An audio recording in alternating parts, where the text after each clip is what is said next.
The classic British sports car dream is perfectly embodied by a car like the MG TF. Raw, stripped back, roof down, white knuckles, huge fun, right?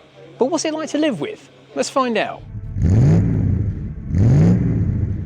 The TF was the last of the legendary and hugely popular T-Type midget line before the MGA came along. So it's the final separate chassis car, and that means that while these cars can rot pretty much everywhere, like a lot of classic British cars can, restoration needn't be the end of the world. You can take the body off, do separate chassis repairs, and everything is available. Specialists like Moss Europe can cater for these cars incredibly well, and the likes of the MG Car Club and the MG Owners Club can either supply parts to you or point you in the direction of people that can.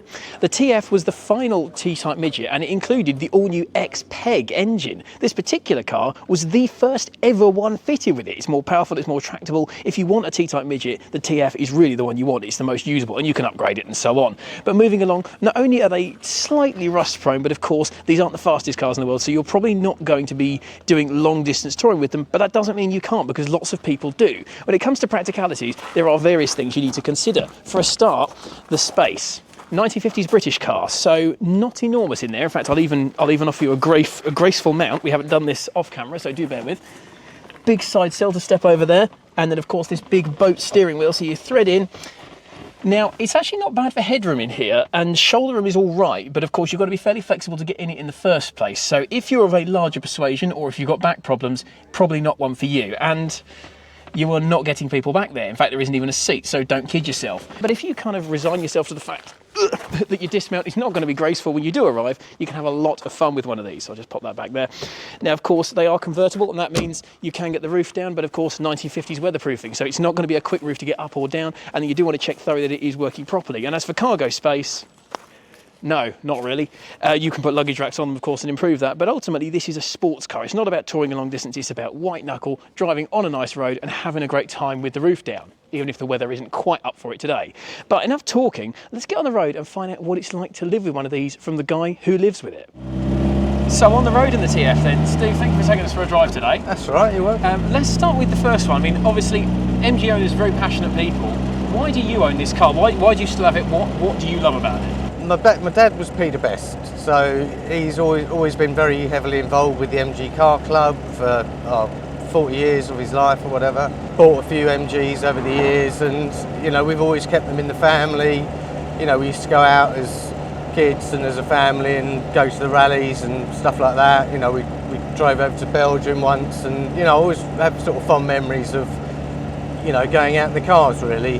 And then I got this handed down to me about 6 years ago, and because it just wasn't being used, because Dad's obviously getting a bit elderly now, I just started using it. I take my daughters out in it, I go out in it now and then, and you just got to use the cars. So that was, I guess, my enthusiasm's just always been throughout, you know, throughout the life really. Bit of nature and nurture, exactly. Yeah, it's nice to see that you've had kind of an MG family lineage going on with it. Yeah, no, definitely. I mean, you were saying obviously your dad is Peter Best, obviously of Peter Best Insurance. Yes. So I think we'll talk about that side of things very quickly, because if you want to insure one of these, you can pay this much for it, which I think is very reasonably priced for the sort of experience you get.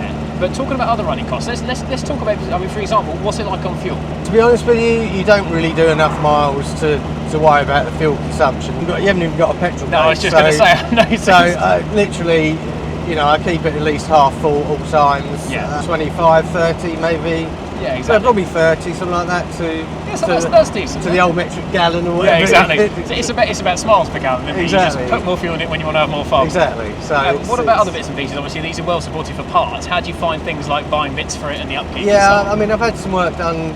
MG Owners Club I found very helpful with parts, and they're not too expensive. I had all the brakes done a couple of years ago, and I had some engine work done, which wasn't too bad. You know, gaskets, bearings. You know, they could charge you for the parts, but they are quite freely available for these sort of cars still. So that's not really an issue. It's more finding good people that can actually do the work, or know enough about the car, because I'm not a mechanic, so you know, I can do little bits, but the rest of it is really down to someone else to help me look after the car. Exactly, and that can be the same with a lot of classic cars. It's not necessarily what you know, it's who you know. It is, definitely. And I mean, the MG Owners Club and the MG Car Club, we've dealt with them before. Incredibly passionate people, incredibly enthusiastic. Yeah, definitely. And you kind of go to them with questions you've got and so on. Yeah, and there's obviously bits and pieces online. I mean, I've got the original manuals for the cars as well, but these survive well. I mean, even all T-types, TCs, TDs, TFs. What do you think makes them so held onto? Because as a 40s and 50s car, it's not necessarily the easiest thing in the world to get them going. I think, to be fair, for their age, they're quite drivable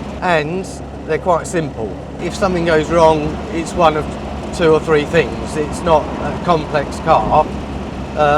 They plug your computer in. They look nice. They're not overly expensive if you wanted to buy one, but I think people like taking them out, don't they? And they're convertible, and my daughter loves going out in it because it's convertible, and you're more aware of what's going on all the time while you're driving, and it's a different drive, isn't absolutely. it? So there's lots of little bits and pieces. It's that proper classic roadster experience, isn't it? You get nice little rumble from the back, nice smells when you go past a pub and things like that. Exactly, yes. Wind in the hair. You're in touch with what, I do use it probably at least once a week at the moment now. Brilliant. Just because, obviously, as I say, you just got to keep them running. I think that's the best bit of advice I would say with a car of this era is, regardless of what you're using it for, just use it. It's a car. It will respect you more for using it and putting the miles on it and keeping things moving. Yeah, definitely. And most of them haven't hardly done many miles anyway. Most of them sit in garages or collections, and they don't really get used. So, the way I look at it is, I want to look after it, but it's a car. People love seeing them, don't they? So it's something special, isn't it? You always get someone that comes up and says, "Oh, it's nice" or whatever, and feel good sort of factor for everyone, isn't it? Really? Exactly. It's something different, and if you can keep these old cars on the road, like you say, you're inspiring the next generation.